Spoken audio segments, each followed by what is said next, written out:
Hey kids, what's going on? True story. My third favorite color is red. Vicky Joy, what's your third favorite color? Maybe Oh, navy, too late. navy blue, navy Navy blue, blue. Okay. pink, Okay, black, guys, navy. this is Through the Black. Throughtheblack.com is the website. You are watching the second coming of the Through the Black YouTube channel. And hey, we're glad to be back. It's 2023. Vic, can you believe we're already in our second week? I mean, Wow. time is flying. Before you know it, it's going to be conference time. So, Out of the Darkness conference coming up at the end of March. There we go. I've been on the phone all day talking about this conference to people. March 31st, April 1st, Dr. Gregory Reed. Okay, he's going to be our main dude. It's going to be Dr. Mike Spalding, Coach Dave Daubenmire. I talked to Coach Dave. We got to have that guy on the show. He's saying some crazy stuff. He was in DC this last weekend, and he was saying some stuff about what went down there. Hey, Vic, you're going to be there. Colleen's going to be there. I'm going to be there. And Pastor Sean's going to be there. We're all going to be sharing, speaking. Folks, I want to say this. We are set up to do ministry at this conference. Okay? So if you want prayer, then you got to come in. You've got to reach out to us. You got to get signed up. We're going to have a sign-up sheet. Sorry, folks. I am losing my voice tonight. But if you want to get involved in that way, then you need to do it. Vicky, take over. Why take Man, it? you guys, Tom's going to be Peter Bradying it through the whole episode with his time for change. No, so Tom, no offense to anyone on the speaker panel, myself included, but Greg Reed is worth the ticket price right there. I mean, right there. just having Greg on, and for anybody who missed it, he was on our show last week, so you have to check that out. It was an awesome show. So, yeah, my voice is not any better. I don't know what's going on. Throughtheblack.com, we have a sale this week, actually for a few weeks. It's going to be on the all the Ezekiel 8 t-shirts and hoodies. Come over there, check it out. You can save $3 on a t-shirt, save $5 on a hoodie. We don't do this that often, but save some money if you want to get a hoodie during hoodie season. I don't know. I wear hoodies all year round. Some people wear coats in Ohio. When it gets real cold, I will put a coat on. But for other parts of the world, maybe you need a hoodie. Maybe it got cold. It got down to I heard it got down in the 30s down in Florida. So, whoa, wow. Yeah. I'll bet they were completely unprepared. I wonder if they even own coats down there. I don't know. Well, I have a sister-in-law, and she had to buy a coat because she had to visit Ohio. Okay. During the super cold week. Yeah. But anyway, Vic, enough about the weather. Darn. You were on with Colleen last week. How'd that go? I watch as much as I can handle, and then I couldn't keep my eyes open. How'd that all end up? Anyway? Oh, good. It was like I couldn't handle anymore, Vic. No, it went great. Colleen is an extraordinary interviewer. I'm not real good at interviewing people. But it was a great conversation. The live chat was extremely kind and generous, as are the comments that have come through. But yeah, I haven't given my testimony in a really, really long time. And so even just as I was sort of reviewing it, it was sort of like, wow, God has been really, really good to me. I have I was watching. I was like really surprised at how many times you kind of let the Lord down. So So anyway, yeah, that's just fun to say. But anyway, no, I mean, yeah, you're watching. It's kind of like, okay, we get the idea. You write a lot of books. You did a lot of writing. Okay, you write poetry. We get the idea. That's all I got, honestly, man. I'm just joking, but it was a really great interview. I highly recommend it. If you missed it, go back in the archives, check it out. Colleen is doing an amazing series of the Reclamation Project, and I'm just giving my co-host a hard time tonight. But that's right. Both of them did an amazing job. I think Kenny C's coming up. I think we're going to have a Really? reclamation. Yeah, Oh, yeah. I'm excited for that Okay. one. There we go. There we go. Hey, guys, tonight we have Chris Taylor. Everybody wants Chris Taylor. Chris Taylor. Chris Taylor. That's what I hear when Chris Taylor's on. Come back, Chris Taylor. Have Chris Taylor on regular. Well, hey, man, Chris Taylor is a friend, and he's doing this out of the kindness of his heart. So I don't want to take advantage of this friend, but he agreed to come on again, and it's for a good reason. We're going to be talking about music, the hip hop culture, and the satanic connections. Chris, come in here, will you, and help me out? Hey, There he is. hear me? Yeah. Yep. Hey, my friend, how you doing? I'm doing good. Glad to be back on with both of you guys. And the audience. We've been spending a lot of time together, man. It's a good thing. Oh yeah, for sure. Both channels like both of us. Yes. Be that. Yes. So, and I know we put the word out that about the show that I was on with you over break, and that was a blast. So Yeah. but this tonight is a very much needed show, and we're going to be talking about, as much as we can, just kind of exposing the hip hop culture. Now, I'll tell you what, Chris. I like all kinds of music, and I was kind of late coming to hip hop. I didn't catch on the way a lot of people did, but when I did, I went backwards and I went forwards, and I started out in the middle, and I just had an appreciation for this art form, okay, that originated from the streets of New York, really, okay, and then I'm shocked to see that it's pretty much what drives our culture today.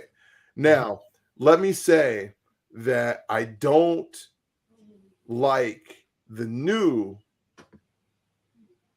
art, if you want to call it that, that's being put out versus where it started at.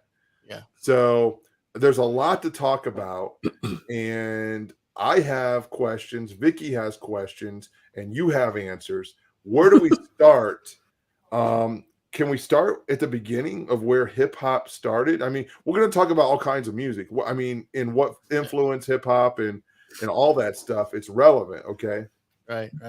Well, it was started in the 70s. I even remember there's one, I don't remember his name or nothing, but as far as I know, there's supposedly this one guy that was rapping, and he was a gospel rapper before any of these people were known, the original ones that we could talk about, right? And I guess he just faded off into history. So I'm born in 72. It was started around, I guess, 1970 or a little bit before that. And obviously it sprang up from New York, like you said. And from there, it just started to get popularity, mostly in the 80s. But when I took a trip to New York with my grandmother, and there was some TV show on, and this is the first time it sparked in my mind, and it was showcasing the Fat Boys and stuff like that. And from there, it just stuck. And then pretty much as I got into junior high school, that's when I really started getting entangled with it. But you know, it, we got to make a distinguish between what rap music is and what hip hop is. Yeah. Rap is the art form, the lyricism, Okay. the poetry. Mhm. That's what the music is. It's rap music. Hip hop is not the music. Hip hop is the culture, and that culture has, I believe, 9 or 10 pillars. You have the breakdance and the b-boying, the DJing, and on and on. So it's clear. It has to be remain clear that they're two distinguished things. Would rap be a pillar of hip hop? Yeah, lyricism. Okay. Yeah. And then let me ask you this. What about graffiti? Is that part of it? Absolutely. Okay. Yeah. Then it evolved to other things like drugs and whatnot. Right. Obviously, premarital sex was always a part of it. So it's semi gang culture and just regular ordinary hood people. But let me ask you this. It didn't necessarily originate that way, did it? I mean, was all that stuff kind of added later? I mean, they didn't set up all the pillars and then say, okay, this is what we're going to do. Did it just kind of evolve like that? Now I don't know the entire backstory, but Okay. people that started it they already had what's called the temple of hip hop, Okay. right? And we all know what people do in a temple, right? Right. They worship. Mhm. So there's a spirit behind that music. You had Grandmaster Flash, Furious Five, and these other artists. And for the most part, it wasn't this intense spiritual movement behind it, but it was a lot of party music, club music and whatnot. And so the gangster element didn't come in yet. The Some of it came in within the mid late 80s with KRS-One and stuff like that. And when I say gangster, I'm not talking about what you know as gangster now. I would say really just gangs, Yeah. you know?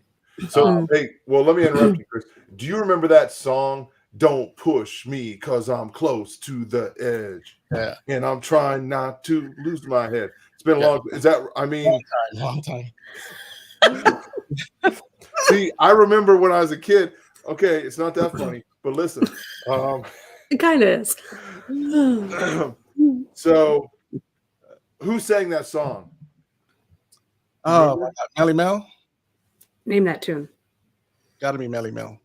I don't know. But I remember that's my first memory of hip hop, and people were bringing it to like we had a friend of the family that was like a dancer, and he would dance to hip hop music, and it was all cutting edge at the time.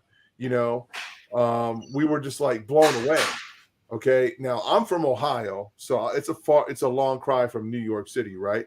Yeah. Grandmaster Flash sang that. I don't know. I think I know. You're right. You can look it up. Close to the Edge. Don't push me. Yeah, it is Grandmaster Flash. It was okay. Yeah. So sorry to interrupt you, but that was really important. So, it's interesting, Chris, because I was born the same year that you were, and my first memory of rap was Will Smith. Parents just don't understand, and then getting jiggy with it and all that. And my take on rap when it first came out was that it was very innocent and sweet and funny. Like a lot of it was funny, and it had little twist endings, and you had I kind of feel like there was a bait and switch at some point where it started out just kind of very cute and fun and funny, and then all of a sudden it just got so lascivious. Well, we're gonna get to that in a minute. All right. That happened around the late 80s, early 90s. Okay. But it doesn't mean that the gangster element wasn't there before. You had a song called PSK. That was pretty much a gangster rap. If anybody wants to look that up, look up PSK and look at the lyrics. It had its gang influence, but it definitely wasn't. I'm gonna shoot everybody up and do all the stuff they're doing now. Yeah, bust a cap. Yeah, and I grew up in Florida, so like I said, I took a trip to Ohio, and then that from Ohio to New York, and that's where I got introduced to rap music, and I flew back to Miami. But I didn't have this. My mother wasn't buying this stuff, and whatever. I was in elementary school. We didn't have access to it, and I didn't listen to a lot of radio at that time. So the songs that I did hear were more disco and the R&B stuff that was out at the time. A lot of stuff like Earth, Wind and Fire, that sort of cosmic R&B type stuff. So, and back then, no one wanted to integrate with rap music.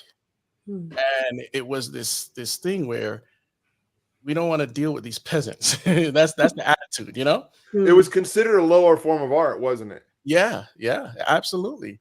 And these records weren't going platinum and all this until certain artists came by, like Run DMC and stuff.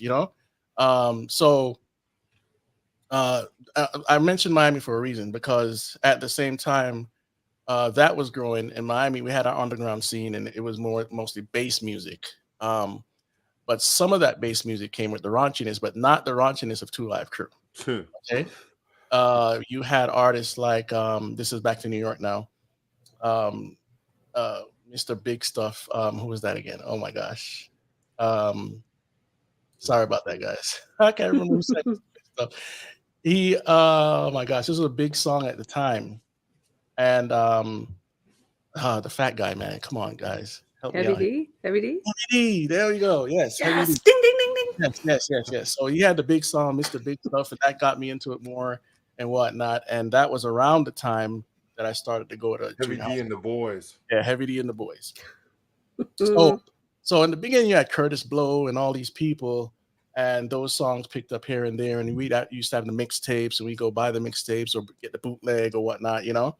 And so, like you said, the original way was more fun, but there was the other element as well, what you would call music from the 5%ers. Okay. Now, let me explain that a little bit.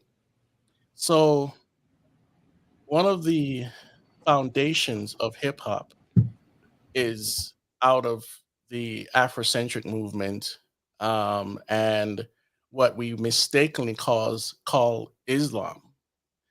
The reason why it's not Islam is because the Nation of Islam, it doesn't really hold to the whole tenets of Islam. It's a pseudo-Islamic movement, right? And so the 5% movement came out from there was a guy named Clarence X that used to run with Malcolm X, and they had disagreements on doctrine. And so Clarence X broke off, made his own thing, and he called it the 5% movement, and it has to do with mathematics and all sorts of racist stuff. And I mean, I got books here I could pull up that tell you some stuff that's just crazy. But here's the thing: it's about Allah, right? But not Allah as the supreme God or nothing. It's arm, leg, arm, head. And when they say knowledge of self, it has the notion of history, but it's really about you knowing that you are God. You are the I am. You are Allah. But I mean, I know Allah is not the I am, but you know what I mean. They in Islam, Allah is their supreme God, right? So they're teaching you that you are God, and there's a nation of gods and earths, right?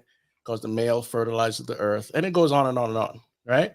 They even believe in this, what you would call a mother plane, a UFO that was supposedly on Earth, and then it left, and it's going to come back one day, just like you hear in every other cult. Right? So, Chris, is now,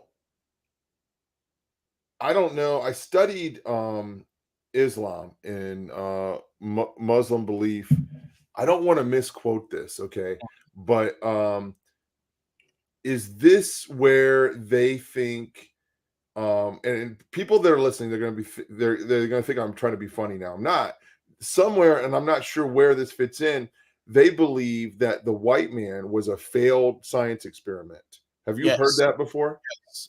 That comes out of the Nation of Islam. It has some of the 5%ers hold on to that belief. Okay.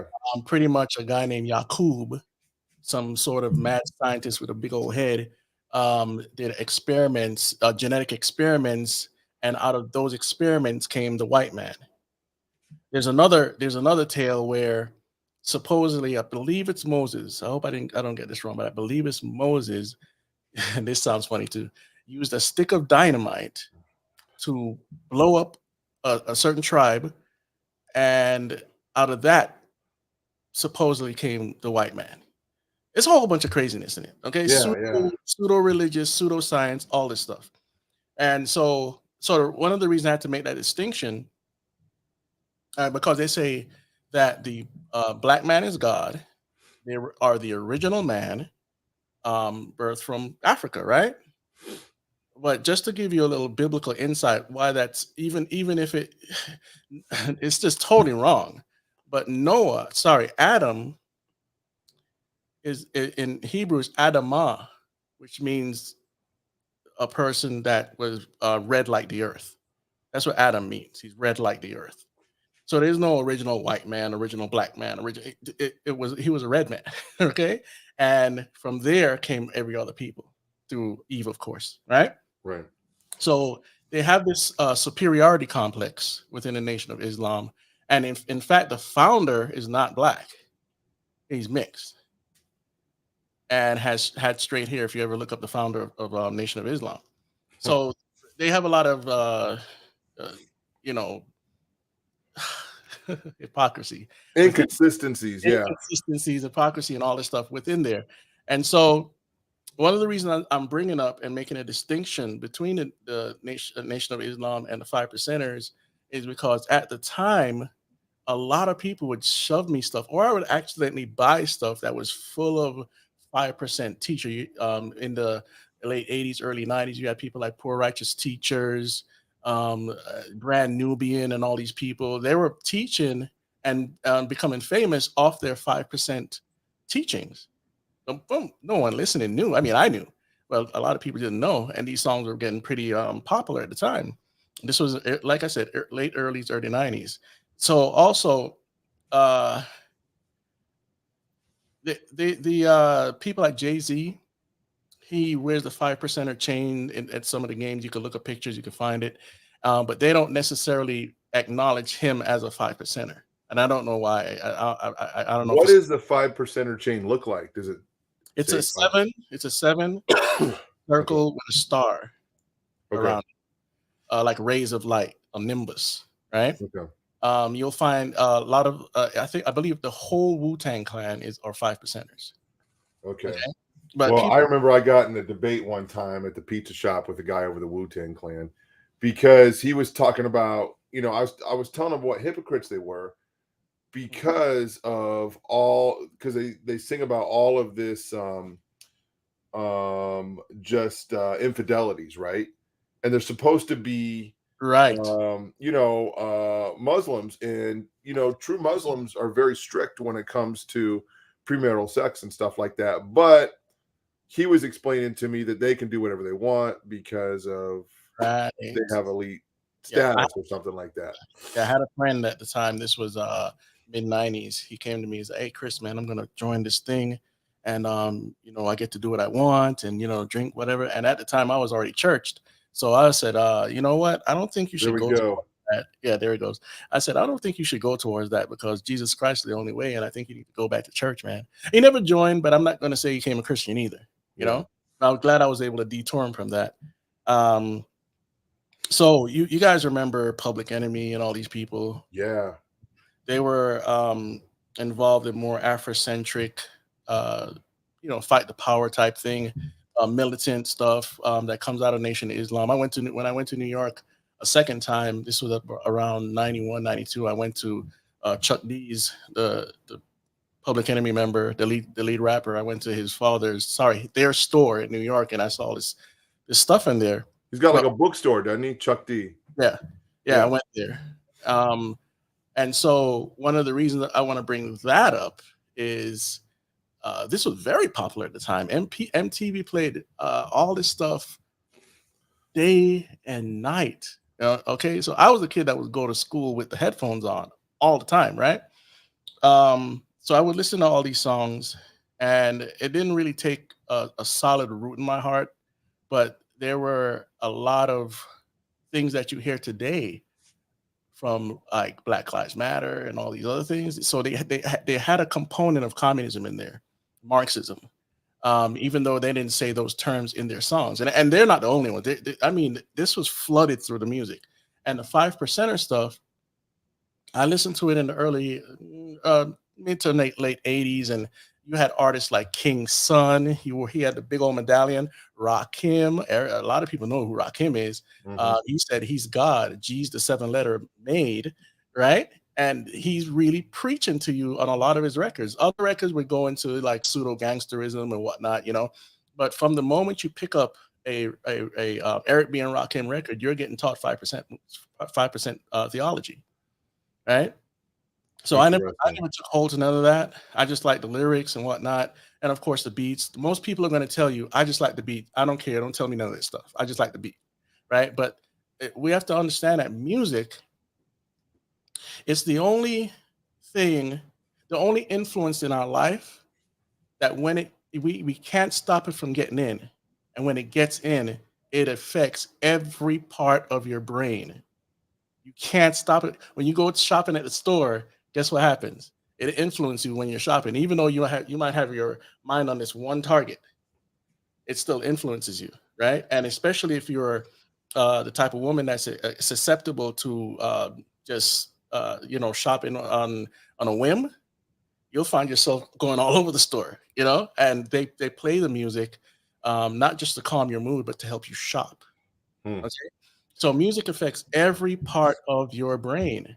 And so people that say it's just music, it's just this, it's just that, whatever it is, they're not understanding the science. And most people are not interested in the science, right? You know, I think it's good they play music at restaurants because if they didn't, you would hear everybody chewing, right?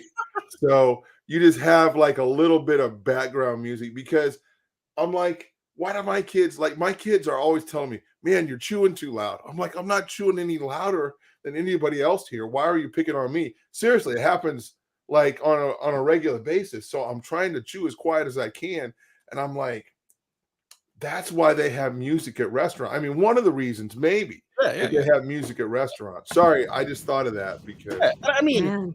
and that's cool, music in the elevator or whatever. yeah. No, Anyway, yeah, I guess some of the stories I'll tell tonight will get you to understand why I'm just adamantly like I don't want to hear no secular hip hop, and that starts in but '94. But Chris, let's stay on Chris, track. what Mhm. about my Adidas? What Oh, about my Adidas? okay. So as hip hop started becoming popular, and remember, hip hop is a culture, rap is a component, right? Mhm. It started to influence, just like any other music today influences the youth mainly, right? Man, my Adidas got rich off of Run DMC. And I'm Yeah, not even sure they even got a check. Okay. probably not.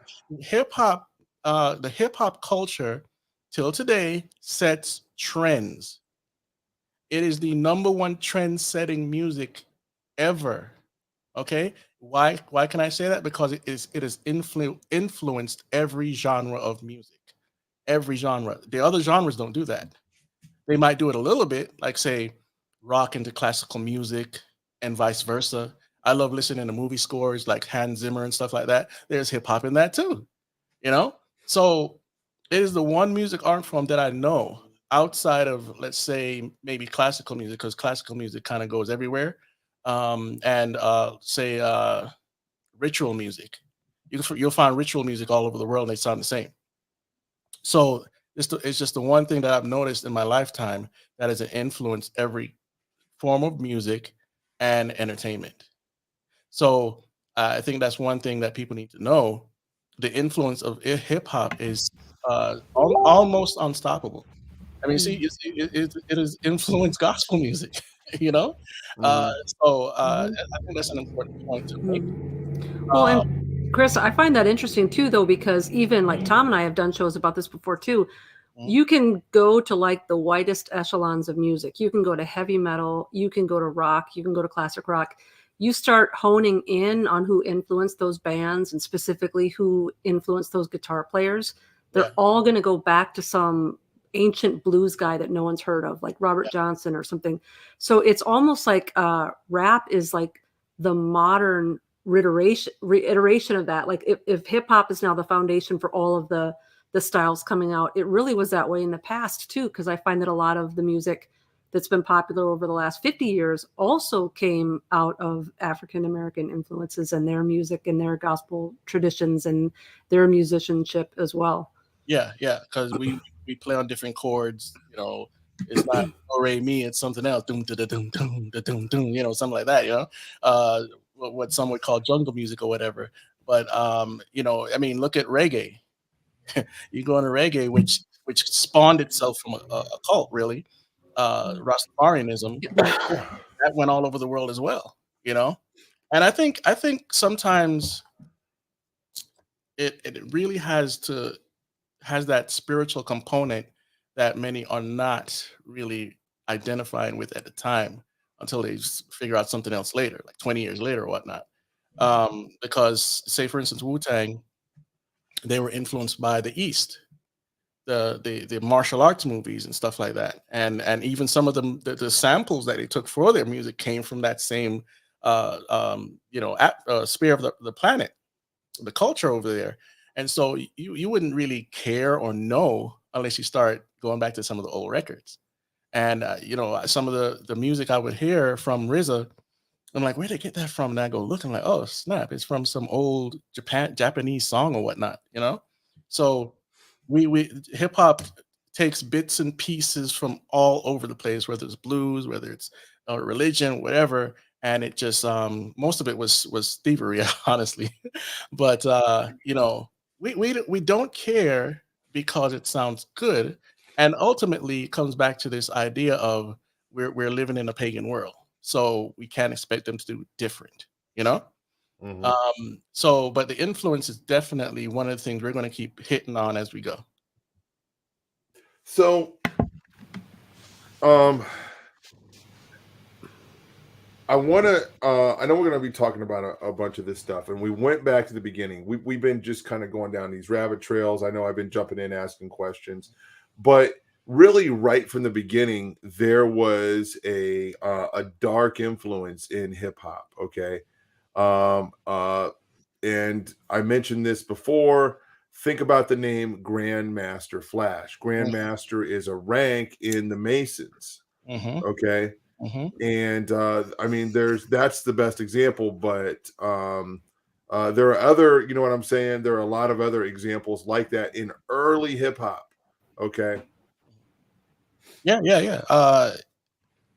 Like, okay, pull if you can real quick. Pull up a picture of Eric B. and Rakim's first album, and then pick up, and then Eric B. and Rakim.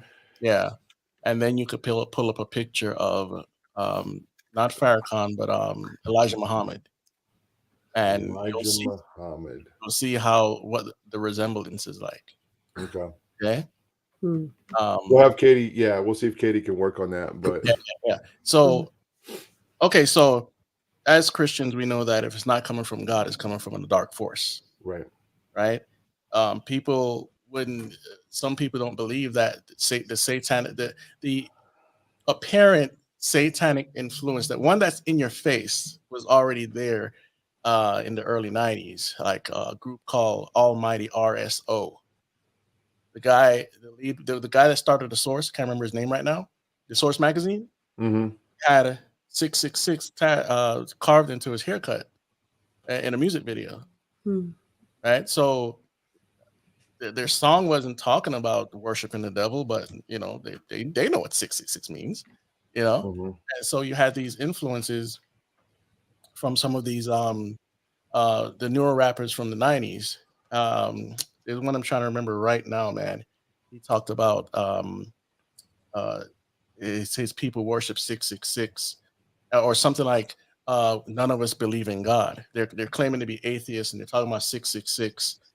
In fact, the rapper's dead right now too. I don't know if somebody in the comments can help me out. They probably know. It'll probably come back. I have a ton of rappers with me right now. Oh, so Chris, let me ask you this: was this what's the motivation, or what's the target, or what's the maybe the agenda behind this? Okay, was because it wasn't only African Americans that love black, but in the beginning, it was received by them more, right? But then it became it kind of took over culture altogether. But so was this just a natural fleshly thing that manifested in music, or do you think there was an agenda from the beginning, just to, because these are not, a lot of these things are not the values, you know what I'm saying, of the black community, the things they're singing about. I mean, yeah, we understand that Earth, Wind, and Fire, all of the transcendental stuff. And yeah, there's lots of disco, some sleazy stuff from the 70s, black and white artists. We know that's there. Yeah. But I mean, was this an infiltration? What was this? I think it it definitely spawned from a spiritual place, but it's hard to pinpoint. I mean, it's good that you're pointing out Grandmaster Flash, how it connects to masonry and stuff. Mhm. But if you look at a sinful heart, it doesn't take much to start reading this stuff. Right.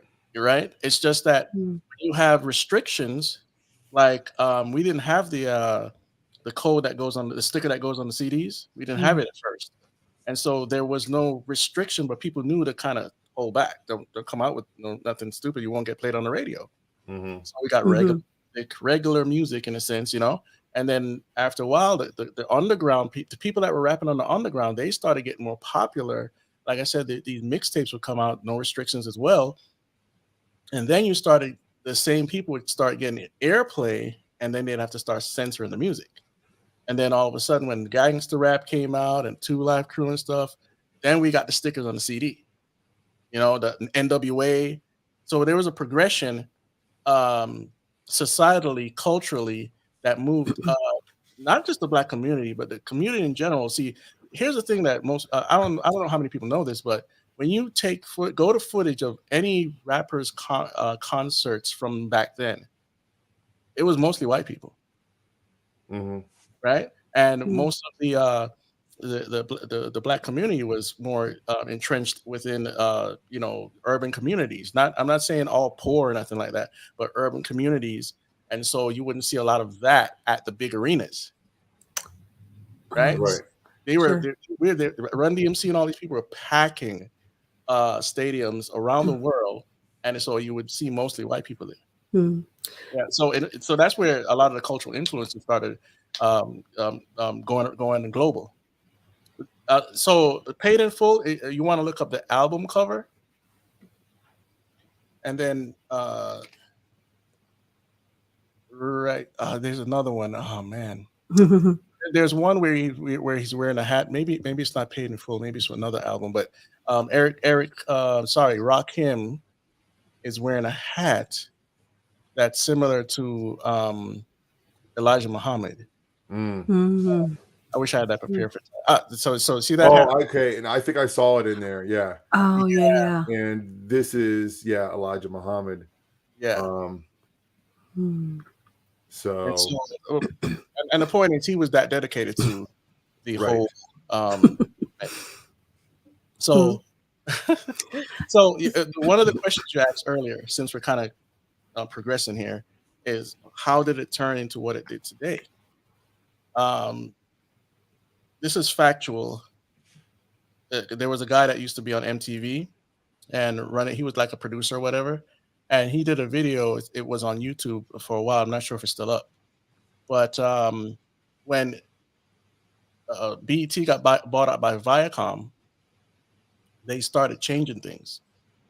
And one of the things they started doing was started influencing, bringing more of the influence of the gangster raps, the NWAs and things like that. And they wanted to push that up more than the positive music. And so that would keep that community dumbed down. Mhm. And look where it's today. Mm. You know? Yeah. You know, Chris, Go ahead, Vic. I saw a video years ago that was so intriguing to me, and I don't know if you can corroborate any of this, but it was kind of on the topic that we're talking about today.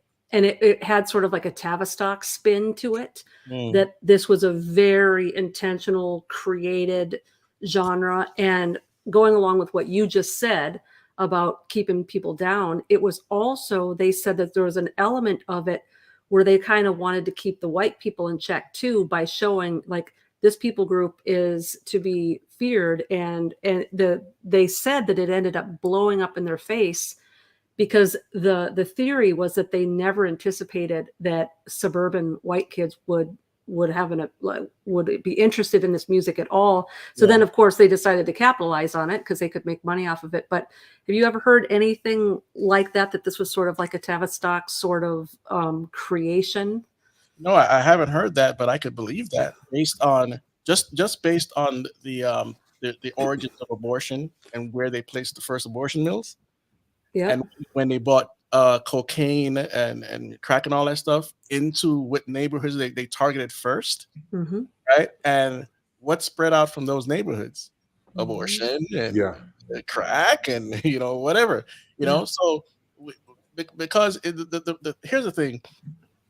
Around that time, there was uh, violence from the cops or whatever, abuse from the cops, but it wasn't widespread. So for the most part, our communities got over the stuff from the past that they keep on reminding us about. I'm from Jamaica, so I don't have the baggage of the Black American. I grew up in Florida, yes, but I'm originally from Jamaica, and my family, we talked about none of that stuff. Mm. We didn't try to remind ourselves about this thing that happened, hundreds of years ago or 30 years ago, whatever. So all we saw were neighbors. And so some of the problems that the Black community has or has, the white community, urban community had too. They had drugs, they had, splintered families and, whatever, low income jobs, and they related to the music. Unfortunately, though, some of the violent stuff spread into, because the drug culture also spread as well. And so with those elements, you really don't need to push it much, but because of the influence of the music is and the type of hip hop they help to spread, that kind of like is like a gasoline on fire, And so who promotes the same thing? The movies. Remember that they had TV shows like 227, Cosby, and all these shows that were positive about family and Jefferson, Sanford and Son, and they stopped promoting those shows, right? Around the same time, or Good Times, early 90s, late 80s, early 90s, close to the mid 90s, whatnot. Different Stroke. And then yeah. So it wasn't about all this race. What's happening? Yeah. So we were moving past all of that stuff, but they had to bring, I'm not saying the Rodney King thing was on purpose or anybody planned it or anything like that, but that was a flashpoint. Yeah. To where we started getting divided again. Yep. It's interesting. I was going to bring that up. Yeah, that we have to, we got to kind of talk about race when we talk about this, but I don't think we can really skip over this because it's very relevant. Okay. Now for me, I'm a super conspiracy guy. I've looked into this stuff. I believe this stuff. Personally, I believe the government took out MLK just like they took out JFK. Okay. Mm-hmm. And I believe he was getting too much following and he was speaking out on the war in Vietnam too much. Mm-hmm. And that was a problem. And I think they took out, they somehow got in there and maybe caused somebody in their own group to take out Malcolm X. Okay. So I feel like the Black community is very aware of these things. Okay. They're very, what's the word? Untrusting, right? Of certain, of a lot of things for very good reasons of police, of government. Okay. And then here comes a platform, okay, to sing about these things. I mean, Marvin Gaye, he's saying what's going on. And that's a good song, but here was a platform that was more gut level and honest. I remember watching Yo MTV Raps, and I'm like, what's up with these dudes? NWA, these guys look like they're just having a bad day, right? Because they were just like being interviewed, and what's his name? That little round guy was trying to he's trying to interview him and stuff, and the other guy, and they're just like not happy. You know what I'm saying? Yeah, and I saw this. I'm saying all this because I live in Mansfield, Ohio. I don't live in, LA or New York, but I saw that influence the people that I went to school with. Yeah. And racial tensions rose in my school. Yeah. And there were some beat downs. Okay. And then people kind of learned okay, there are certain, the lines you don't cross, right? Yeah. So anyway, but I think that this music was very empowering and there were some positives and negatives to it. So I don't know. Can you speak to anything I just said? I don't even know if I. Well, yeah. Now what I'm about to say goes against the grain altogether. Okay. Okay? But I want people, when I say this, for you to go to do your own research. Even though the powers that be did take out Martin Luther King, communist. Okay, he was that day's Barack Obama. He was a Marxist, and he went to these meetings, the communist socialist meetings, and they even have pictures of it. So sorry if that hurts anybody, but yeah. But Hey, I was just reading the comments. Say that again. Who were you just talking about? Martin Luther King. Martin Luther King. Okay. Okay, now the FBI did take out a lot of our leaders, and when I say leaders, that's kind of tongue in cheek, and influences. I have a book here now. It's written from a liberal standpoint. So if you go by this, take it with a grain of salt, and I'm pretty sure it's factual, at least mostly. It's called The FBI War on Tupac Shakur and Black Leaders. Okay. Interesting. All right. And then I have another one called Drugs as Weapons Against Us.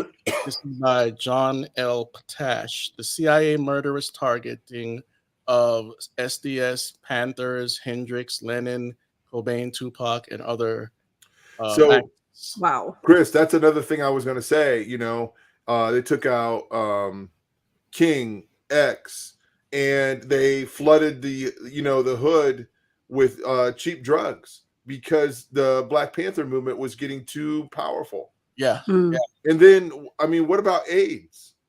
The evidence that AIDS was created to cull the Black community is overwhelming. Right. Okay. I lean that that's true. Yeah, I do too.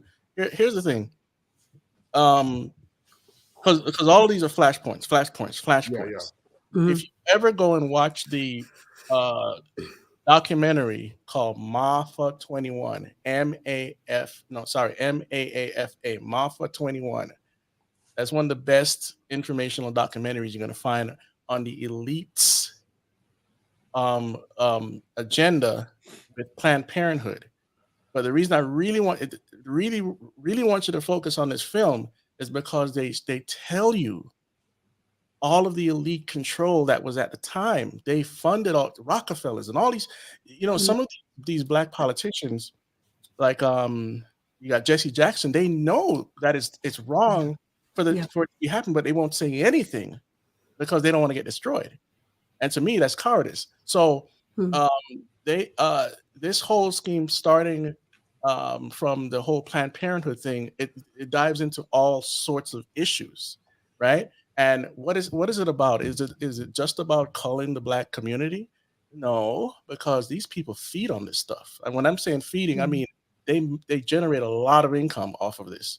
Okay, just like child sex trafficking or any other trafficking that you can imagine, right?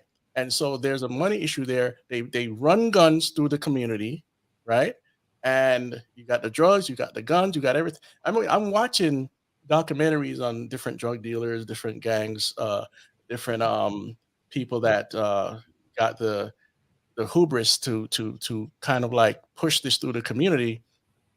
And what I'm watching is first an interjection of Marxism, and second, they're acting like this is okay. Like you're destroying your community, but you're complaining about the white man, right? But this stuff was pushed in there through the CIA, through the FBI, and all this stuff. This BLM. is all yes. And the elites are in control of this. The first way they got to the Black community and also every other community is dumbing down our population, splitting us through class, right? There was always going to be poor people, yeah, sure, but they split us through class and dumb us down. Now, in certain districts, you have good education, that's for sure. But if you start looking at some of these blue zones, you wonder why they look like how they look. And then they have a plan to, like the term I could use now is gentrification.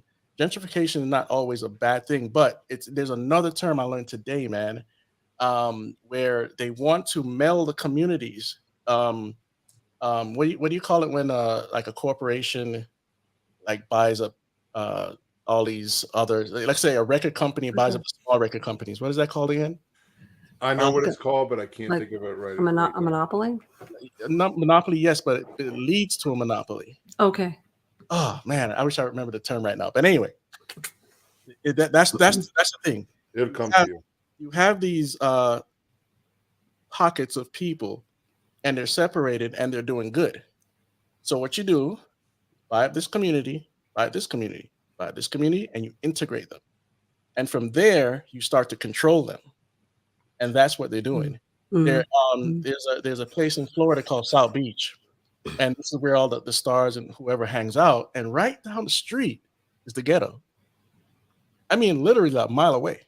So that's what they're doing there too. And even in Vegas, they're doing it here. You start seeing homeless people in Hollywood too. And more middle-class neighborhoods. I mean, they're shipping them in. So I know that's another rabbit trail, but it's something to think about when we're talking about why did this happen in this community or that community. It's a full scheme that leads us into where we're going now, into technocracy, right? But it started way back in the 1700s. It's just you have to know the history.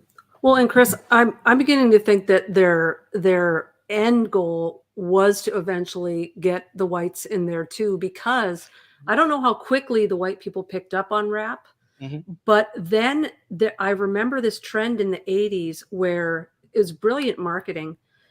They started, because like heavy metal was popular amongst the white community at that same time. And so I remember the first time I heard the Tone Loc song, Funky Cold Medina, they sampled a Van Halen riff. They sampled Jamie's Crying. So here you've got these people that are listening to Van Halen who are now attracted to a song that they otherwise wouldn't listen to, but it's because their guy is in it. It's like, it's their genre. So now we have this mixture.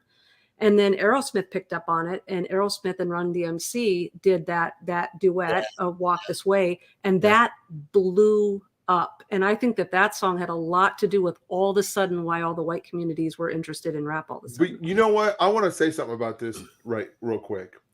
I saw some good fruit out of that. I think this is my personal opinion. I saw some unity, and I saw some people's paradigm shift where people that would just kind of like reject that genre of music, they're like, you know what, if so-and-so, if the band that I love, Aerosmith or whoever can do a song with Run DMC, then if it's okay with them, then it's okay with me.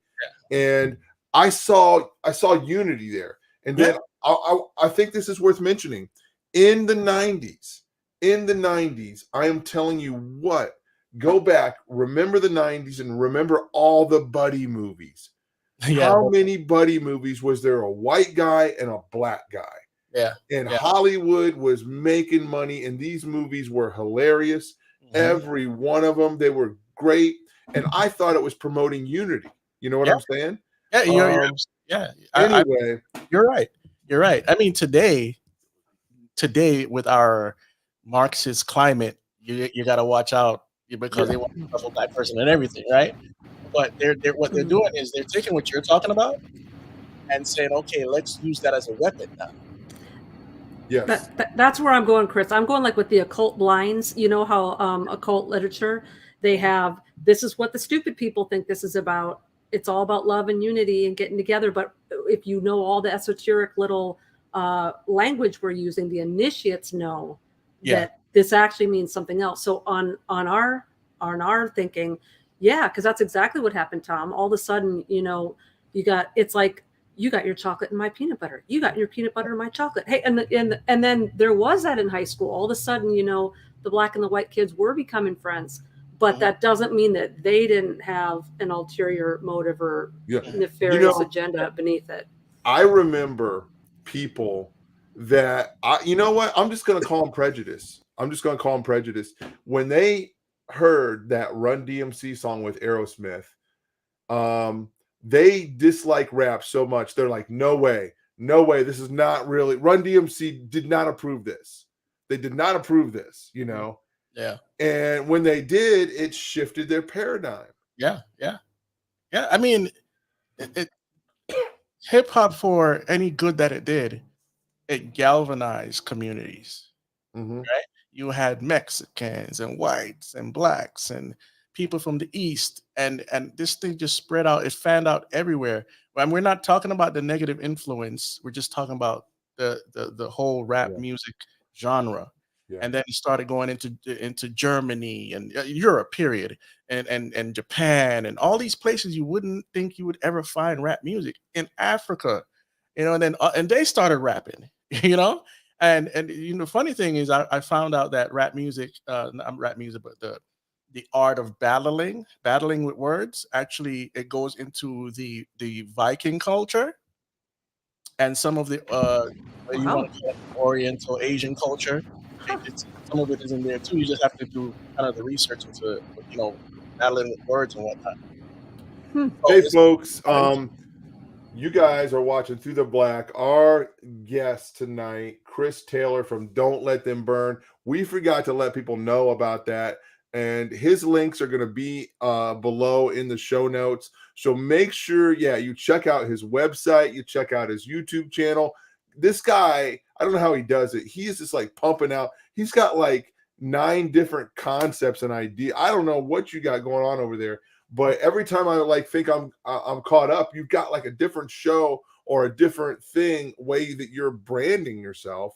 Yeah. Tons of stuff over there. You cover politics, you cover music, you cover comic books, you cover prophecy. So don't let them burn.com.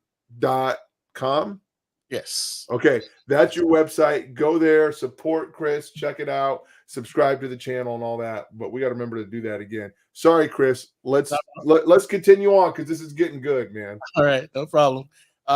So okay, so it galvanized the cultures, and people that used to hate it started loving it.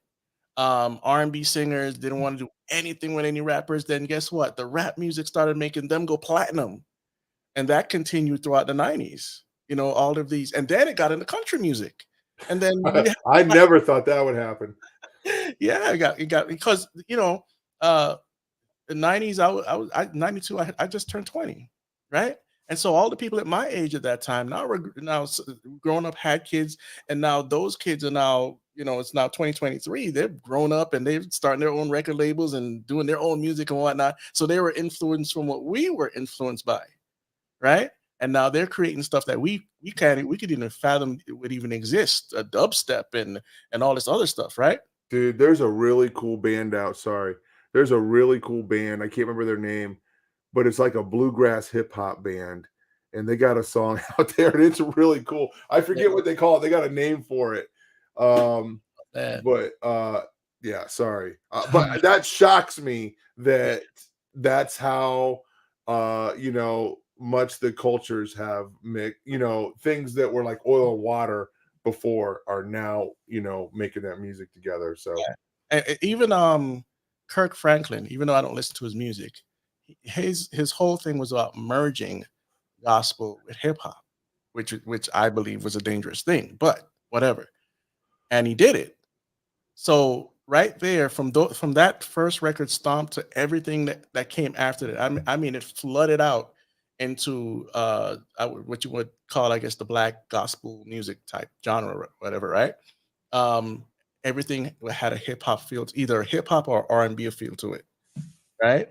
And they made millions of dollars. Was the music good? I guess it was okay, but I just don't like the theology. Okay, so I want to step backward for a second because there's an important artist that we didn't mention yet, and that's KRS-One. We did call his name, but we didn't touch on why he's a dangerous figure to your children.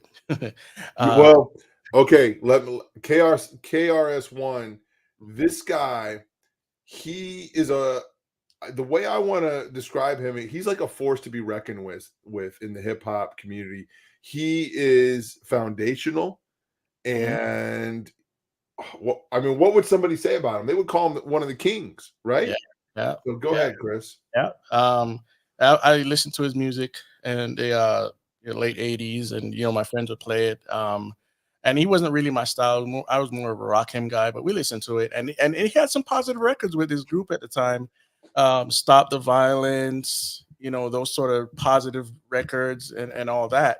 And back then we used to be outspoken about black on black crime. Nowadays, you mention that people are like, no, we don't want to pay attention to that. Let's pay attention to this. You know, so he did have a positive influence. Okay, but later on into the believe it was the early 2000s or mid 2000s, somewhere between 2000 and 2005, he came out with something called the Hip Hop Bible, and he called it basically a new gospel. And Biggie and Tupac are the apostles. Okay, and so he went and got hip hop declared a official religion through the United Nations. Okay, it's hard to find the proof, but it's there. And if you live in New York, go into the archives. You can find it faster. And so with that, you see there's a spiritual movement that no one can guess. I mean, not guess, but say, well, you might be thinking too hard into this. You're just making it up. You just want to bag on hip hop. Listen, I was the biggest fan. Okay, now I didn't go to all the concerts, but I owned all the records. Okay, until about 1994, but I'll tell you that in a second. So he made this hip hop Bible, and I guess if you want to bring it up to show people, you can. But yeah, somebody said KRS One and BDP, yeah, Boogie Down Productions, and so with this hip hop Bible, which Bible just means book, but he's talking about it in a blasphemous sense, okay? Because he's all about philosophy and using the left hand path, or is it right hand path? One of them. One of them he talks about like in a positive nature. And for those that don't know, left hand path and the right hand path, it's sort of like speaking to things into existence. Oh, I'm going to do good magic instead of black magic, or what, white magic, black magic, good magic, bad magic. It's all the same thing, yin and the yang, and all that, chaos magic stuff. And so, yes, he is a big influence. I've seen him live, and he speaks at colleges because he's sort of like a historian when it comes to hip hop. And the whole point, though, is there's a spiritual movement going on, and you can find the videos where he says they're after the children, just like BLM, just like Satan, just like every other cult out there. They're after your children.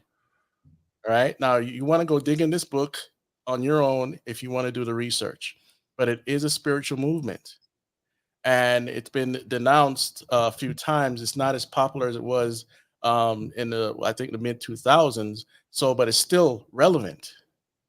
And so that's one of the I would say the agendas of Satan is to get the kids more into the hip hop culture and not just through the music. It's a whole lifestyle. I mean, you talk about the N word. I used to do a lot of stuff on the street, bootleg and whatnot, CDs, DVDs, and stuff. And I would go to these. I had a hip hop magazine as well, and I was about to get sponsored by NFL and PlayStation and all this stuff, right? Sony PlayStation.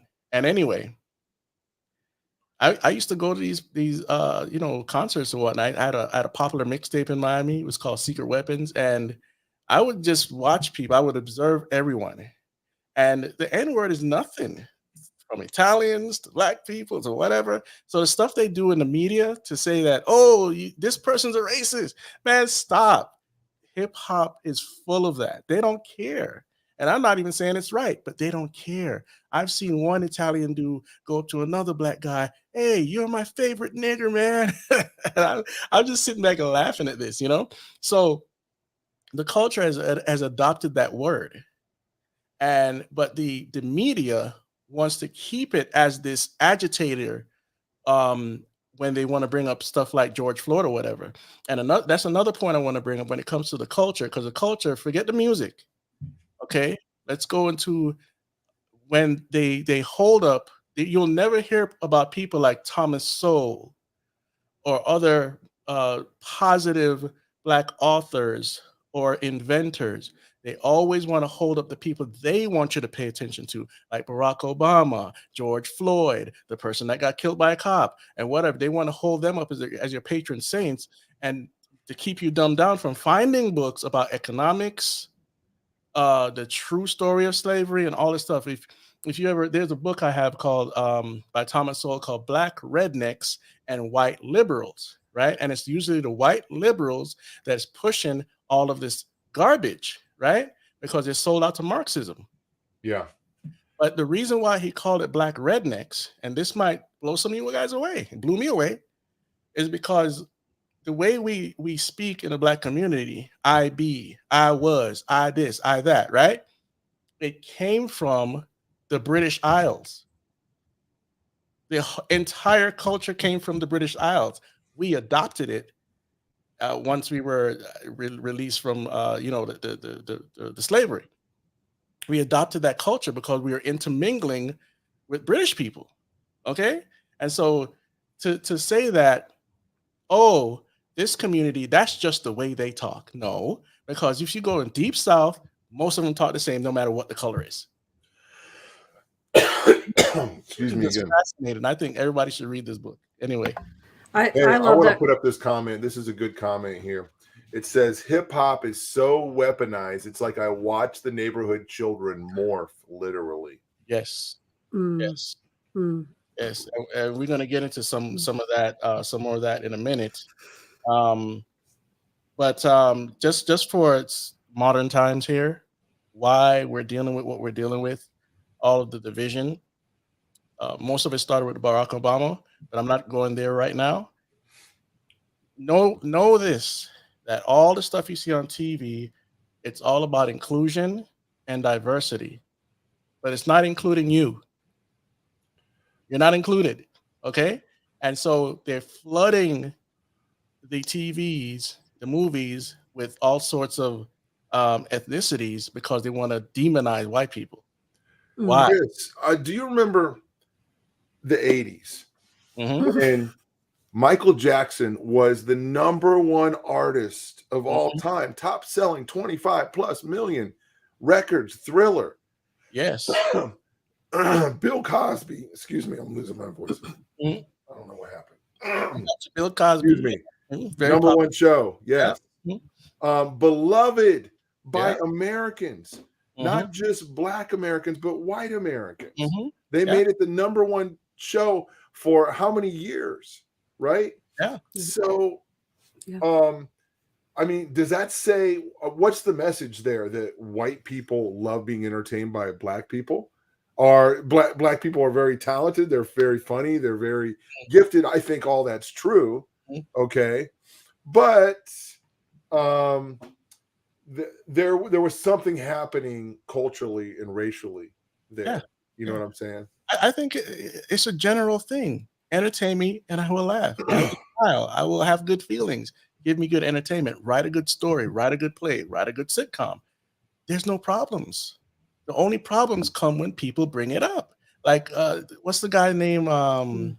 Interesting. Oh my gosh, he played in Robin Hood. Morgan Freeman. Morgan Freeman. He said the way to get rid of this is stop talking about it. Yeah. Right? So they get. I mean, nowadays you used to have like say one slavery movie every 3 years or something. Now it's every year and multiple ones. Okay, so I don't want to go down that road right now. It's just we were united at least through entertainment, through business. I worked with a lot of people growing up. I never thought about these things until some of the music implanted it in my mind, and that got to my heart. Thank God I didn't go over the deep end, and because my great grandfather is European, white European, so it'll be dumb for me to even go there anyway, right?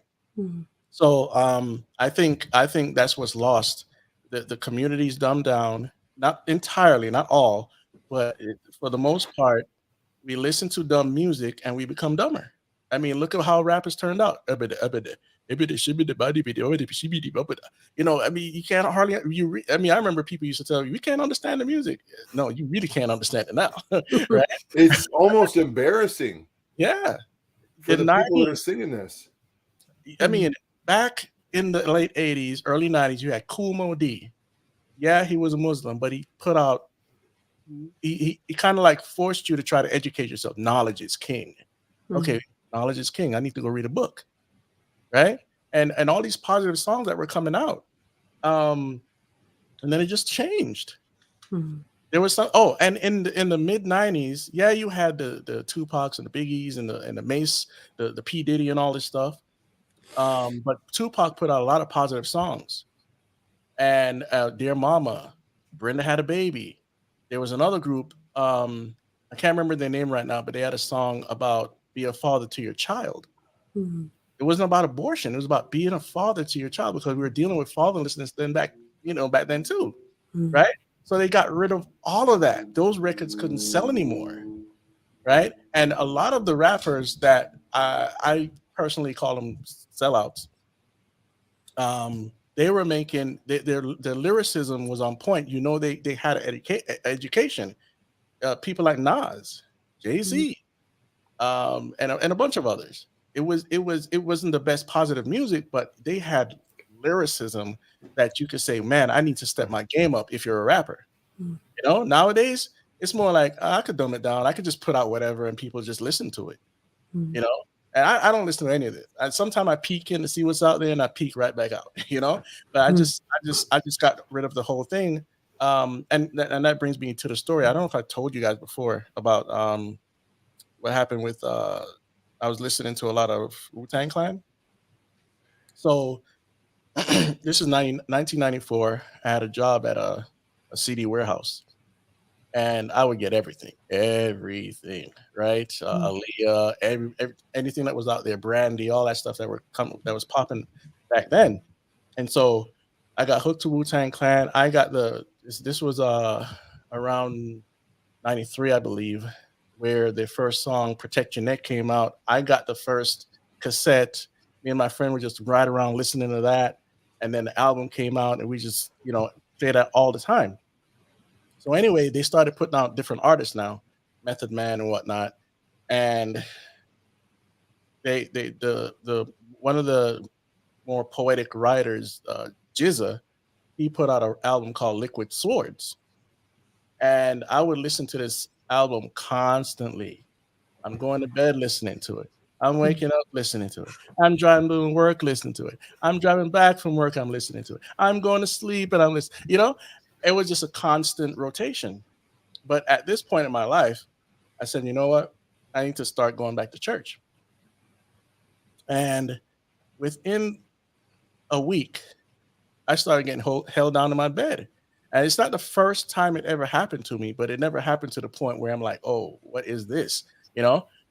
So it started happening, I would say, let's call it once a week, right? And then it would start happening every other day. And I didn't put two and two together until I prayed to God, but here it is. I caught a really bad flu, and somebody from the church was taking care of me, and they were like, I was trying to tell them what was going on, and they were like, oh, you're giving the devil too much credit. I'm like, this is the answer you have for a 22-year-old kid, right? And I just kind of shut down from asking anybody at church. And I would tell family members that were in the house, not sure if they totally believe me or not, but I told them, and it just kept happening.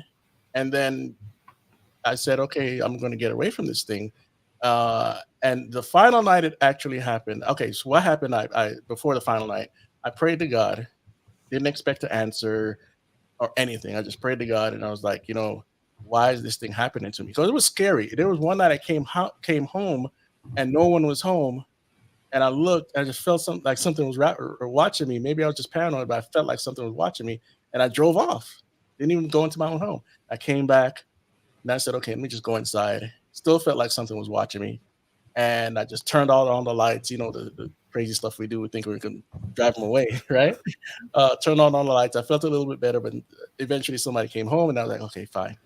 And so anyway, I prayed to God, and within 3 days, there was one of the songs from an album called Grave Diggers that was a Wu-Tang group. They were into what's called horrorcore.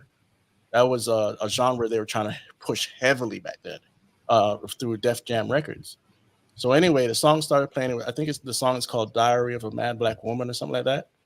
And the beat started, and then the record started skipping, and then it scratched, and a voice. This isn't a dream now, so I'm not saying it's a literal voice. Said it's the music that you're listening to. Why these things are happening, and that was it. And I was like, okay, so. I'm like, okay, I'm going to start getting rid of some of this music or stop listening or whatever. But anyway, the last night it happened, I could tell that it was at least 3 spirits holding me down. And then one manifested into the back of my door because the door is closed, but there's in the corner there. And it was a black, smoky, humanoid thing, but you couldn't see the eyes or any mouth or anything, but it was there for business. They didn't possess me, so I figured that I had to be saved, right? But they were there for business. And what I did was just yell out the name of Jesus. Gone. Just like that. And I'm telling you, boy, I'm 24 years old. So my first real encounter with something that really wanted to keep me held down. And we don't know what people pray over their records. We don't know what type of spirits are following or coming in because of the music. We just don't know. We can't see the spiritual realm. But I know that message was from God. You can call it angel, you can call it whatever you want to, but ultimately it came from God. And that's Chris, a true story, not embellishing. Probably many people that have a very similar testimony that's related to hip hop, that's related to other kinds of music. Of course, we call it the doctrine of demons. I think art comes from several different places. I think human beings can make art. I think it can be inspired by God and God's word. And then when it's inspired by the demonic, okay, it's like it's a tool for them to manifest or for them to use, in some way. So wow, that's crazy, but yeah, absolutely. So Chris, I'm curious, we've talked about lyrical content and we've talked about the culture, but what about the actual beat? Because a lot of these people are saying, well, I only like the beat, but we know about frequencies and things. And can you speak to the actual beat, these beats that they're coming up with? Is there something, like if there was no lyrics whatsoever, is there something to the beat itself that is able to influence people, or is there something demonic in that? Yeah, I mean, if you just go back to David, he played chords, for the demon spirit to leave Saul. Yeah. Right. So we have a spiritual component there because spirit was made for worship. Some say that Lucifer was in charge of worship. He had pipes and all this stuff that's in the Bible. So there's some music component to him. He's also the prince and the power of the air. He is the lord of the flies. He is the storm god, whatever. Right. So he has an influence over this world, and I'm pretty sure we're not just speculating that he has power over some of this music coming out, because what people are doing, people are putting out what's in their heart, right? I used to write a lot of rap songs. I would put out what's in my heart, or I would embellish something I heard, and I put that out in the music, right? And so I believe, yes, there is something to the beat. Now, I don't want to demonize a beat, right? Right. But since I know what can be done through hypnotic suggestion and what I call layering, you can put hidden messages in there. Anyone that's seen the documentary, They Sold Their Souls for Rock and Roll, understand kind of what I'm saying. But some people, they will put messages. It's easy to do. All you have to do is record whatever you're trying to enchantments, and just lower the frequency or lower the volume, and it still gets into the brain, or could invoke some spirit or whatnot. So it's definitely a component that shouldn't be ignored. Definitely. Yeah, absolutely. Well, and I'm wondering too if in some of this music, if not a lot of it, they're adding these binaural beats. You can't, and they're most effective if you're wearing headphones. In fact, I think it only works if you're wearing headphones.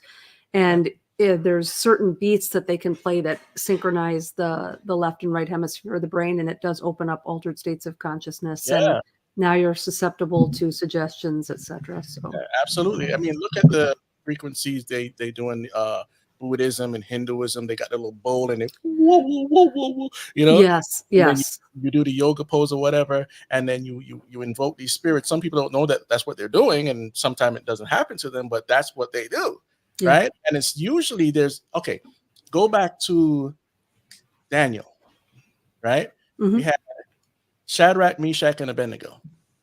We had not Belteshazzar, but his father, Nebuchadnezzar. What was the first thing he told them to do in order to worship the golden statue? Was it when the music, right? The pipes and stuff played? Absolutely. The Wow. sultry and all this. They had to play music. Yeah. Right? Yeah. Oh, yeah. After that, you bow down. And if you don't bow down, you're going to get thrown in that furnace. So there's always a music component with worship, with cults, with seances, even sometimes. All these spiritual actions, usually there's a spiritual component or something that could be a musical component called a chant. Or whatever you're gonna. It's a vibration. It's a frequency or whatever. And we don't know exactly what that does all the time, but usually there's something that can it's like you're calling something, or so these people that make the prayer circles and witchcraft and whatnot. There's sometimes it's a musical element, sometimes it's a mirror,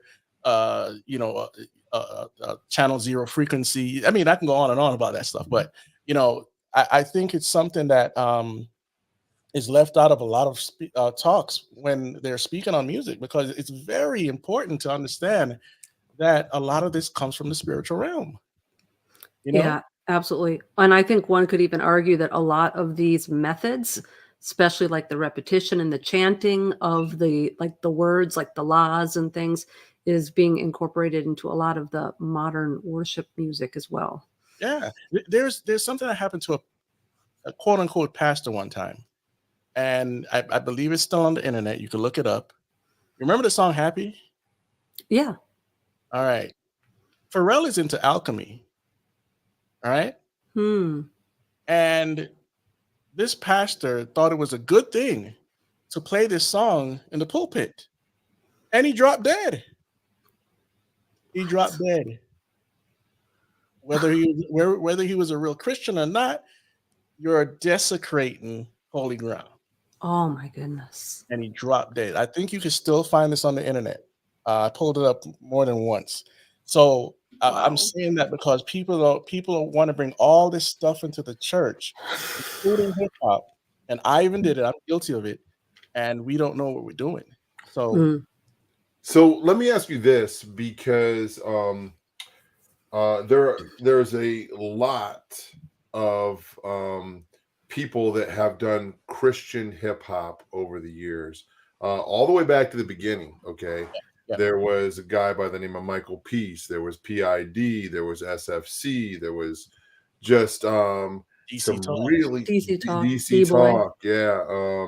Started out as a kind of a hip hop band.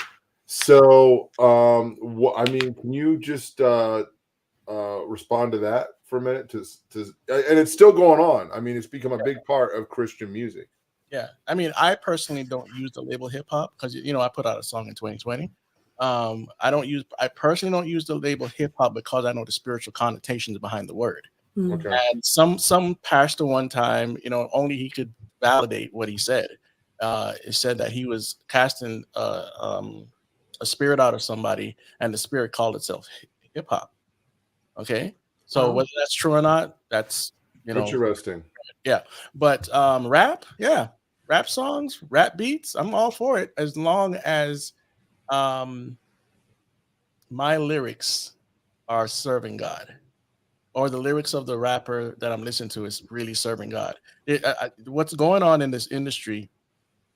Some people are not genuine, just like in the contemporary gospel music industry. They couldn't survive in the secular industry, so they've taken on the moniker of Christian music and are pretty much doing the same thing they've done in the secular world. They got the big cars, and I remember Creflo Dollar's wife. She had a record label. Canton Jones was her artist, and he would sing about rims and this, and interject God here and there. And the last church, not the last church before that I went to, they invited this guy to our church.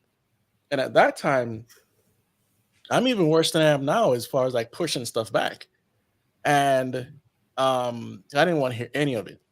So anyway, came to the church and he sang whatever songs and did the rim thing and whatnot. And I'm just looking, these people, this is a sanctuary. This is the sanctuary. Hmm. What really was the last straw for me, he had already did his set and went off and whatnot, was they had a dance contest in the sanctuary. And some of these people got up there and did some raunchy stuff. One guy got up there and started doing his little dance and started doing this around his front, like pointing to that. And I'm like, you guys, I'm in the sound booth. I'm like, you guys see this? I'm going to talk to the leadership. This needs to go. Wow. Right. So I don't necessarily okay. I'm not like a hater of gospel hip hop. I really don't listen to it anyway. But I would say look at the fruit of the artists and what they say, what they do, because people like what's the one with owl on his shirt? Oh my gosh, I think he's from Georgia or something. Lecrae. Lecrae, okay. Oh, sure. I've been done with him for a long time because he just seems watered down to me. Yeah, he can rap, but I don't care about none of the talent. I need to hear what you say, and if it definitely glorifies God. And that's where I draw the line between gospel rap and gospel hip hop. Mm-hmm. Mm-hmm. Gotcha. No, good. I'm glad you said that. I think that's a great point, Chris. And I think that's where we have to be like really honest with ourselves. Like we have to really go in prayer. And because I have found I had that same struggle too with like when I stopped listening to heavy metal a long time ago, I really couldn't make the transition into Christian metal. I had to just find a different genre because when I asked myself, like, am I really, is this music really producing worship in me? Am I thinking about God? Am I drawing near to him? Or is it just that this is the beat that I love and that I've always loved? And for myself, and I can only speak for myself, I couldn't make a differentiation between the excitement that I was feeling in the Christian or the secular. So I just had to kind of move on and find a different genre to listen to. But I think it's really hard to be honest about that because music is so powerful and it moves our emotions. And it's very easy when you're listening to a Christian artist that as your emotions are reacting to that beat to say, well, I'm excited about the lyrics and I'm excited about the actual words that I'm singing. But in a lot of times I think we can fool ourselves. It might not be the lyrics at all. It might just be that driving beat. Right. Absolutely. So let me ask you something. You guys got a little time? Yeah. All right. Cause I want to get into some of these artists, right? Somebody in the comments mentioned DMX. You guys know what DMX stands for? No, I don't. Dark Man X. And so at the time when Jay-Z and Wu-Tang and all these people were getting more popular, they would all have alter egos. And I'm not saying that everybody that has an alter ego is worshiping Satan or got a demon or something like that. But DMX had his issues through his life, crack, this and that other. But he had an alter ego where one side he wants to worship God and the other side is nothing but Satanism, right? I remember his second album, Blood of My Blood.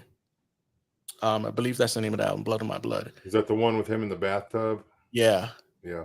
The first song says, I have blood on my and I F the corpse. Wow. Okay. And then the song went on and on and on, right? A lot of his lyrics were satanic. He didn't come out, I worship Satan or anything. In fact, he gave off this aura of, I'm going to be a pastor and all this stuff and whatnot. But ultimately, when you go back, if you have the time, and you listen to the first album, you listen to the second album, and I think you could just stop right there. There's a lot of stuff that's anti-God, ultimately, because God is holy. We are not. The things that I listened to back in the day, I can't just say I was gullible. I knew better. I just kept listening, you know? And I even listened to that album after that demonic possession. So I just wasn't ready to let go. There was a time in my life when I thought that I could never let go of hip hop. It was just that rooted in my spirit, you know? And it wasn't until I told this before, you know, it wasn't until like 2006 where God just plucked it all out and I didn't have a desire for it anymore. So anyway, Dark Man X, DMX is one of the not the first satanic like rappers. You also have Eminem, who came out of a kind of a horrorcore genre as well. If you go back before he got famous at all, he was doing acid rap. Acid rap, you'll find a lot of Satanism in it. There's one guy, his name was Satan spelled backwards, Natas. Natas. I never listened to his music. I don't think I've ever listened to his music, but I would walk into the record store and see booming words from hell. I mean, stuff like that. And I'm like, oh my gosh, I don't want to listen to that, you know? So acid rap is that's like the step up. Horrorcore was a step up from acid rap. Acid rap was the gateway. Okay. And that continues till today. You had artists like oh my gosh, what's this guy's name? He had something like an album called Archangel. Can't remember right now. Anyway, how about like 3-6 Mafia? 3-6 Mafia, 3-6 Mafia, and they knew exactly. These guys came out of church. I'm not even saying they're Christians. I'm not saying that at all. But they came out of churches, and they knew what they knew what that meant. Whether they did it for shock value or not, they're still promoting the Antichrist spirit. You know, even till today. I think the main beat maker in the group, I can't remember his name right now. He went platinum off of that song. It's hard out here for a pimp. For the movie. From the movie. That's when he got his platinum, his Grammy. Hustle and Flow. Wow. Yeah. Yeah, Hustle and Flow. He got his Grammy off of that. And but you know, you start looking at some of these artists exactly from that time. They were pushing the Antichrist spirit, whether they knew it or not, right? Okay, so Jay-Z, you probably could still find this video online. He was doing a set with Rick Rubin. Rick Rubin is the guy that produced for the Beastie Boys, right? And he was already into some weird stuff. He's weird himself. He Producer of Slayer, by the way. Oh yeah, I didn't know that one. Yeah. He had I don't know if it was a chicken foot, but it had feathers on it. And he was preparing the room, doing the ritual, like he's spreading blood. It's not blood, but it's like he was spreading blood around the studio so they can prepare for the spirits to come in. You know, so they're guiding the music. You know, one time Jay-Z was rapping about something about the church and he said something out the Bible, and he said, I never read the Bible, but those lyrics were straight blasphemy, and he mentioned a Bible verse. I can't remember the verse right now, but it's there. Okay. And he never read the Bible. At least that's what he claims, right? Because these guys, and it's hard to prove this, I know, but at mid 2000s, everyone was rapping about Rain Man. Who is Rain Man? Rain Man was a spirit they were in touch with. Eminem, Lil Wayne, Jay-Z, Rihanna, I think even. Yeah, Rihanna, right? And she in the what's the Umbrella, the song Umbrella? Mm. She was encased in a triangle with a circle around it. It's a symbol of either, I think it's the male spirit, and when you're trapped in that triangle, you are it's ownership for you, to you. No, sorry, you're owned by that spirit. So I mean, she could deny being a devil worshiper like she does on some radio shows, but the symbolism is all through her music, and she has to approve this. It's not like, in the industry you have these artists that say, "Oh, it'll be cute if you put the hand over the eye and do that." Don't worry about it. It's not that. You had to approve this stuff, you know. And so then you have Lil Wayne, who has had many, many, many, many, many demonic images in his music videos throughout the mid to late 2000. Sorry, from 2015, about 2015 and on. And what you're seeing is the music getting progressively satanic, progressively. What's the girl that came out with Dark Horse, the album? Katy Perry. Katy Perry. What was she singing about on that album? Having sex with an alien, aka a demon or whatnot. She was singing about that stuff, and she's not the only person. So it's like something happened between the year 2000 and the year 2010, and things just started getting progressively satanic. And again, the satanic themes were already there. Is that these were popular songs, but now these songs are becoming popular. And it was in hip hop, but it was also in pop music as well. Yeah. With artists like Kesha. I was going to Lady say Gaga, Kesha, cannibalism. I always watch the music that my kids listen to, and one of my kids wanted to listen to Kesha, and I was like, I never heard of her. Let me check her out. And the first video that I pulled up was a picture of her holding a heart up and drinking blood out of it. And I was like, no, we're gonna pass on that. You don't need to be listening to this music. And then it got worse from there. Like her next few music videos were straight up satanic with inverted crosses in them. Yeah. And anyway, I mean, yeah, it goes on and on. It was not only hip hop rap music, but pop music as well. Lady Gaga, a lot of stuff there. Mm-hmm. There are a few artists from Europe. Oh my gosh. This last girl, she sang on the last James Bond soundtrack. Oh my gosh. I can't remember her name, but she's on the last James Bond soundtrack. Most of her songs are depressing, but it came out that she was into the 666 thing as well. And there was another one, I can't remember this lady's name, man. But she sounded like the girl next door. And guess what? She came out with a 666 as well. So they're being blatant with it now. It's on their clothing line. Oh, speaking of clothing line, sorry. Jay-Z had a clothing line called Master of the Craft. Now, at this time, when I found out about this, I was pretty much a hermit. I was in my Bible, kind of like in the video game stuff, but I just wasn't going out as much as I should. And then I got out, and I had a culture shock.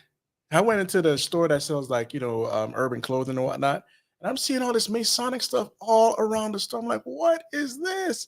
I said, who owns that label? Oh, Jay-Z. I'm like, what? Oh, so he's really into this, right? Masters of the Craft. If you ever go look up Masters of the Craft, because like you said earlier, he wears the Aleister Crowley, well, he wore it, Maxim on his chest. So forget that he's even a 5%er. He's into deep occult. He named his record, and I can't prove this 1000%, but he named his record Rockefeller Records. Rockefeller is deep into this Illuminati stuff, and they've ran so much interference in the culture of America. It's unbelievable. Okay, from feminism to abortion to our education system, you can go on and on about the Rockefellers. So why would you name yourself after that? Because of Rockefeller Tower? I don't think so. Right? And he's put out some questionable songs, but the main point is there is proof of a track record of Satanism within his not just his music but his lifestyle. He had a song on the double album that is from the My Way song. He pretty much used the whole song, but he rapped, between the verses or whatever. At that time, I didn't realize it was a ode to Satan. So I listened to it. But after finding out all these esoteric stuff, you're like, wow, man. And then you go into Beyonce, and that's his wife, and she had the motorcycle thing with the Baphomet on it, and then she's at the Super Bowl. I can't remember what Super Bowl it was, and she's doing this stuff, and her face starts to contort, and all this stuff, and like, see they had the dressing that she had was in a pentagram, and then she tried to call on the energy from the crowd. I mean, just go back and watch this stuff. It's just interesting. Mhm. Try to draw And For years we always knew, like, okay, what's the satanic ritual going to be this year? yes, Yes. yes. It was like, how obvious can they make it? And churches would have these Super Bowl parties, but they would flip the channel during the ritual time. Yeah. Yes, Well, sir. and like what you were saying earlier, Chris, with DMX and kind of this like alter or this persona that he had, that was getting kind of popular too. And I know like Nicki Minaj had a couple of them, and Sasha Fierce with Beyonce, that whole thing. And I think we need to linger there for a second, because Sasha Fierce, for those that don't know, go back and look up the Sasha Fierce interviews and stuff. She's literally talking about a demon possessing her. Okay. And one time she said, I think she was talking about Sasha Fierce left or something like that. So it's only me, something like that she said. And then, like you said, Minaj, Roman was her, and she would dress. And for the skeptic, you might think, well, maybe they're doing it for the shock value, for get us talking about it, stuff like that. I don't know. I don't believe that. I never got that. There were artists that no doubt did that, and they went into it and they grew out of it or whatever. And I'm not defending any of that stuff. They figured out how to capitalize on it, but that, I don't know. I thought that stuff was, it was coming from a real place. Yes, absolutely. I mean, and now, as we progress here,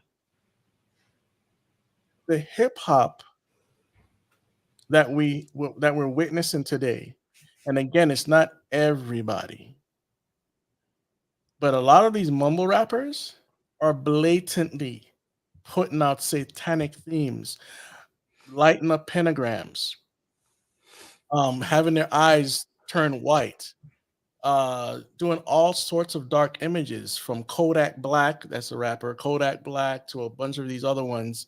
They're just doing demonic imagery. I mean, I saw one, I can't remember his name because I didn't listen to his music, but he was just riding in the street and his head was like, and it was like a bunch of different faces or whatnot.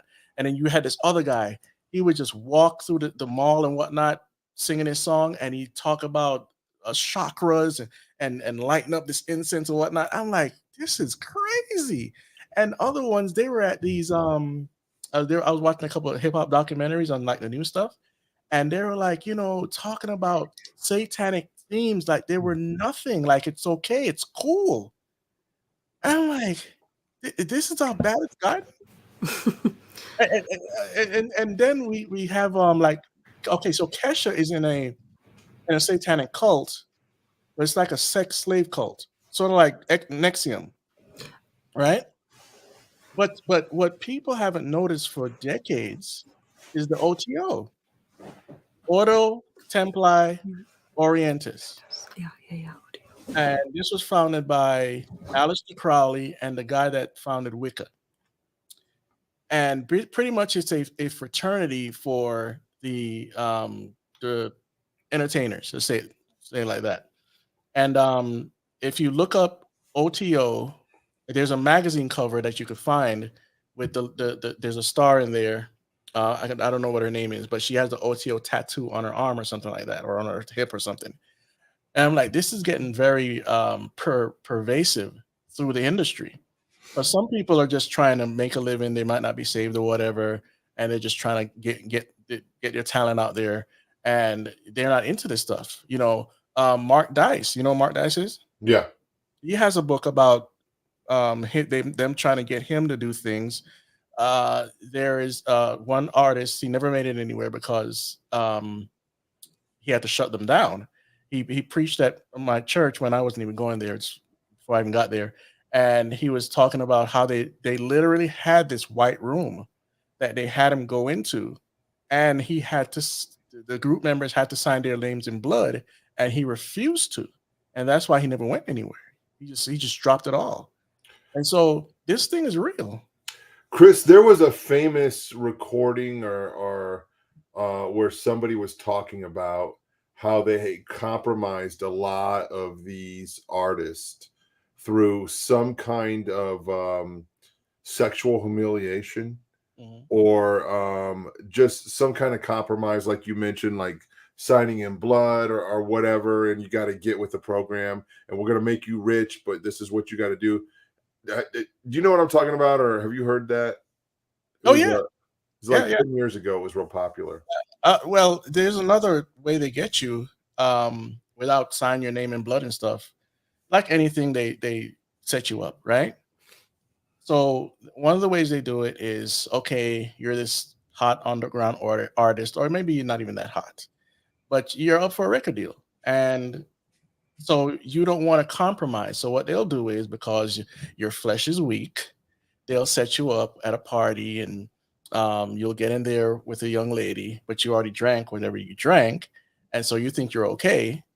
And when you wake up, Bubba over there has already tagged you, if you know what I mean. And they show you the photos. Then you got to sign the deal. Yeah. And I've heard of similar things happening in Washington as well with politicians. Yeah. So, I mean, no one wants their dark secrets out there, right? Yeah. Unfortunately, it works on the gullible and usually the younger, and not that smart, but unexperienced.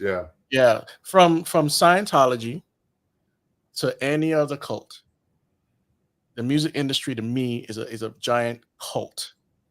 So is DC. DC is ran, and the history, once you trail the history back, it's nothing but spiritism. All the way back to Abraham Lincoln, spiritism. His wife was a spiritist. Ronald Reagan's wife was a spiritist. You got Clinton trying to call on the spirit of dead people. It's Washington, D.C., on a whole, not everybody, but on a whole, it's full of the occult. And this stuff comes right back into this entertainment industry, going up to Viacom and whoever else. Some of these people have already died off, but people take their place. And so you've heard my Agent Orange show. That was a big ritual party, and fortunately the person escaped.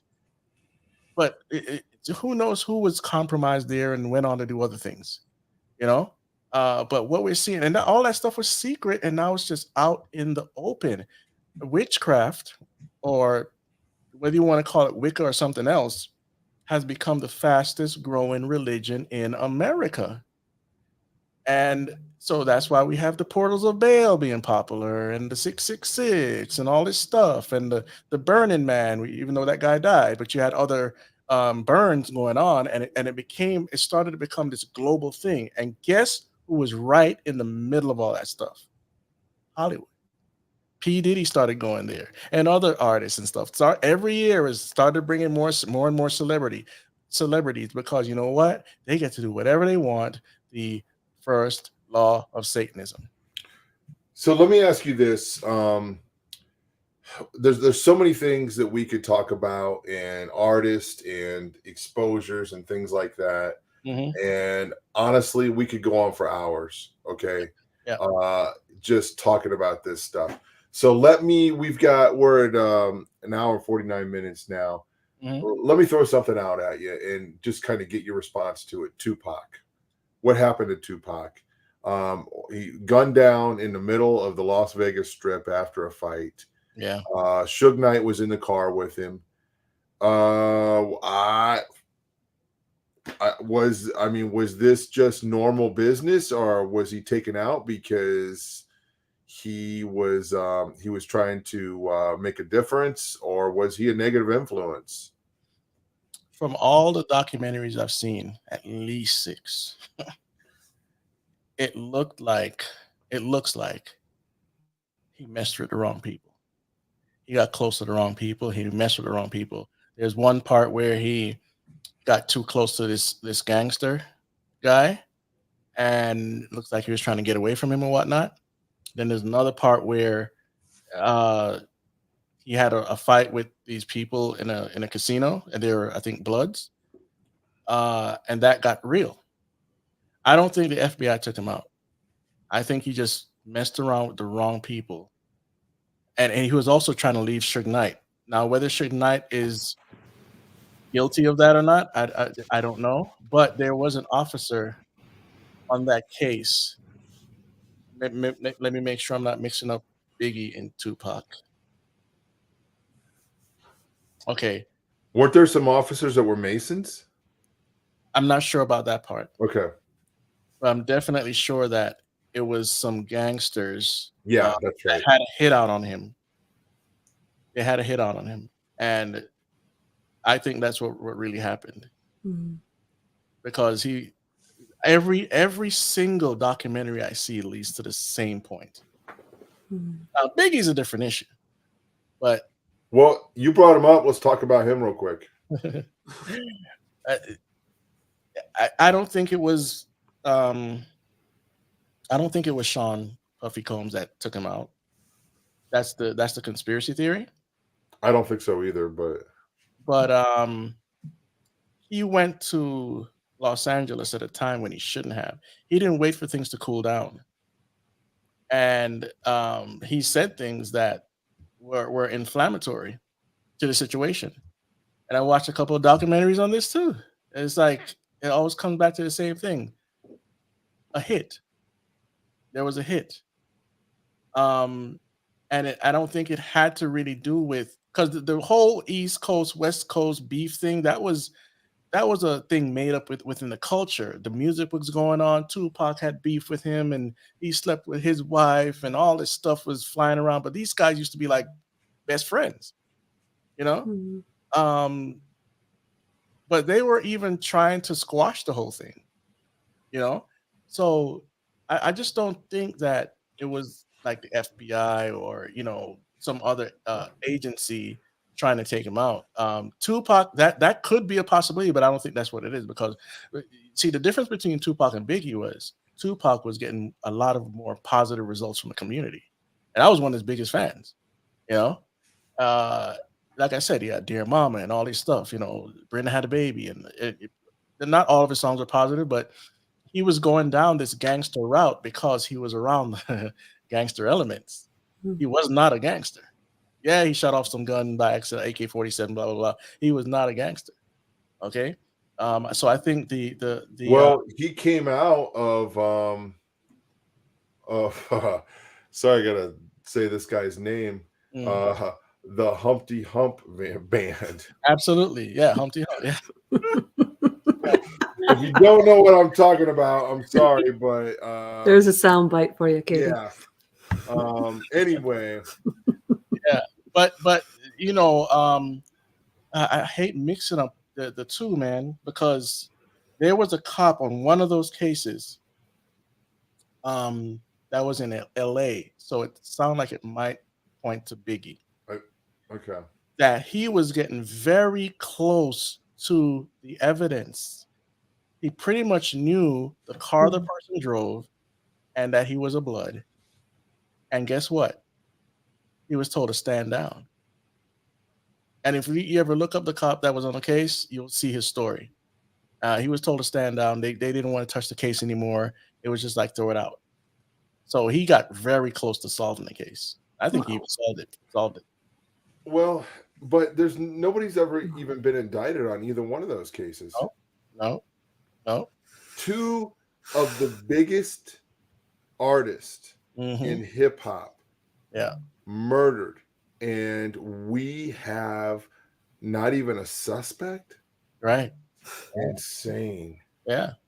You know what's funny, since we're talking about that, go back to the late 80s, early 90s. We talked about NWA. They were tools for the government, because who went to have dinner with George Bush? Mm. Dr. Dre, Easy. You know, I'm Huh. not saying that that's how it started, but they Right. became tools. Guess who else is a tool of the government? Beyonce and Jay-Z. Hmm. They were sent to, I believe, either Cuba, I think Cuba, to disrupt what was going on there within government. Yeah, it's communist and everything, but there was some power play with the government here and over there to cause a disturbance, and they used those two to do it. They're agents, they're handlers, Mm. Yeah. or they're being handled. Mm. And then you could find this proof on the internet in articles. Go look it up if you want to. Whoever is a skeptic, Mm. because Well, they were Go ahead. doing it. They were doing it in the '60s. Like so many of those artists in the '60s were operatives. Yeah. It's a good thing you brought that up. Look up CAA. It's a corporation that places actors in government positions and other places, Ah, right? And definitely you should know about this one, Operation Mockingbird. Mhm. yes.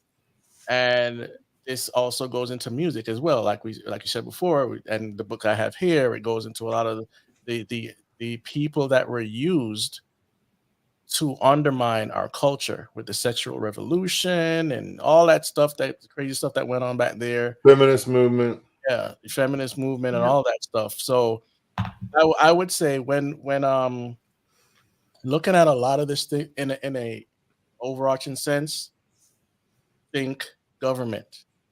Think government, because the CIA is The supposed to world's work. leading entertainment, sports, and media agency. Wow. Yeah, that's a very powerful company right there that you just looked up. Wow. Yeah. So Wow. it's very frustrating to make sense of it all, especially when you because before I moved here where I am now, and before God pulled me out of the whole industry, I was mingling with a whole bunch of people, and I met Lloyd Banks and a few others, and I would say I was on the outskirts of the inside. Okay. So I met enough people to actually move somewhere, but God didn't want me to go there. And for the most part, it just seems very innocent. Mm. It's innocent in a worldly sense, you Mm. know. But once you start mingling with the higher ups, man, I'm telling you, it doesn't get prettier, because there's a Mm.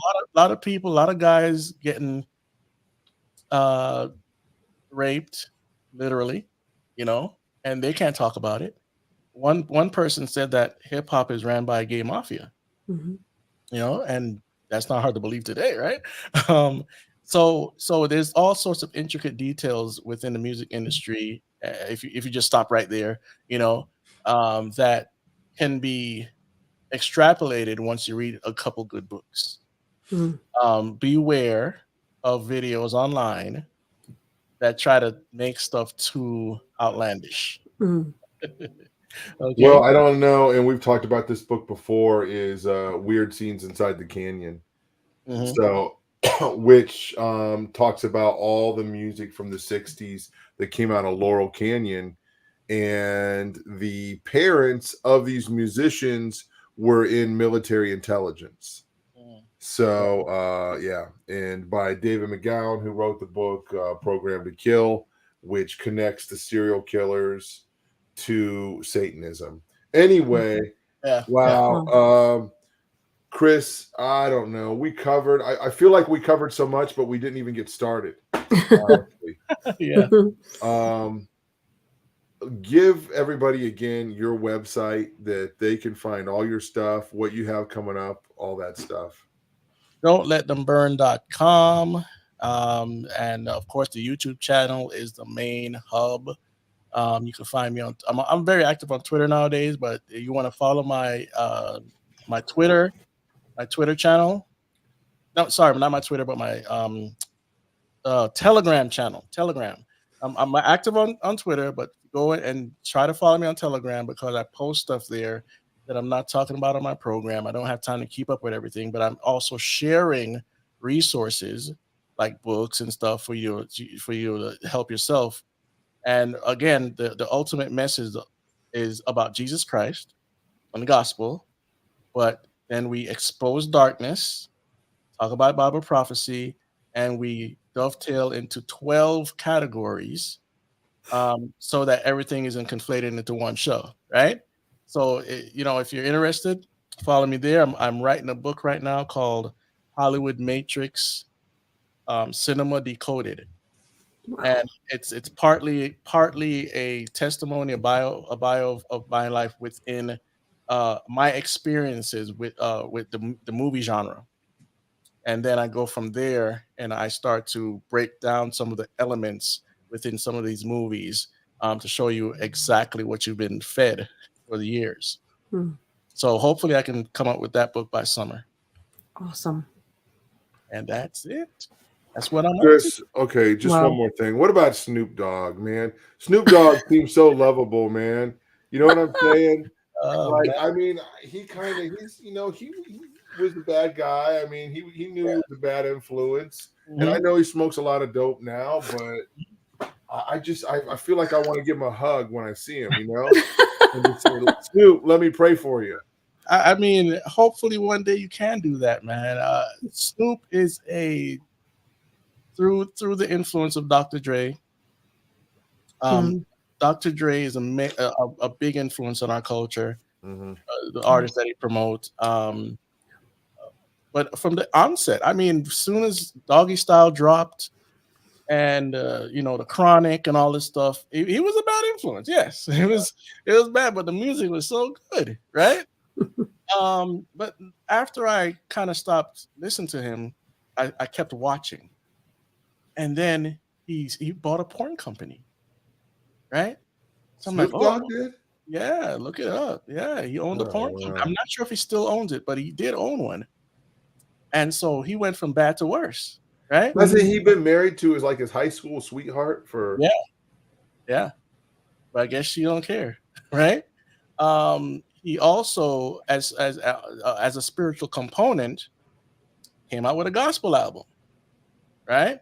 Wow. But before that, he came out with a Rastafarian album as Snoop Lion. Snoop Lion. That's right. Yeah. And you go back to Murder Was the Case, the song and the album. Sorry, there wasn't an album, but there was a song off of Deep Cover. He's talking about selling his soul to the devil. Was he doing that for entertainment? Because Deep Cover wasn't about that. I remember that video. Right? And he's talking to the devil and he's selling his soul, and the Murder soul. Was a Case that they gave me. Right? I knew that I just couldn't bring up anything and I knew you would have an answer. I mean, I try to keep watch the newer stuff. Is just but I was just tracking this stuff as I'm learning about the Bible and other things, and it was just like, man, it's like this is not getting better. Even Eminem is trying to act like he's somewhat biblically inclined now, right? No, you're Satanist, buddy. You've rapped about Satanism all your life, but now you want a different crowd to come in. So you're going to talk about the Bible. You see how Satan is just wicked, crafty. So anyway. Yep. Okay. Bad timing. I had to sneeze there. Folks, Chris Taylor, Don't Let Them Burn.com is the website. Go check him out. All the links are below. We just appreciate you hanging out with us, Chris, and everybody that's listening. Guys, thanks for subscribing and sharing and everything that you do. Vicky Joy and I'm going to be back tomorrow night, and the topic is testing the spirits. So come again and hang out with us. Don't forget about the conference. We want to see you there. If you can make it, it's in Ohio, Dayton, Ohio area. Come on out. Greg Reed, Mike Spalding, Coach Dave, many more, the whole Through the Black crew. Hey, here's a commercial for it. We'll see you tomorrow night, guys. God bless.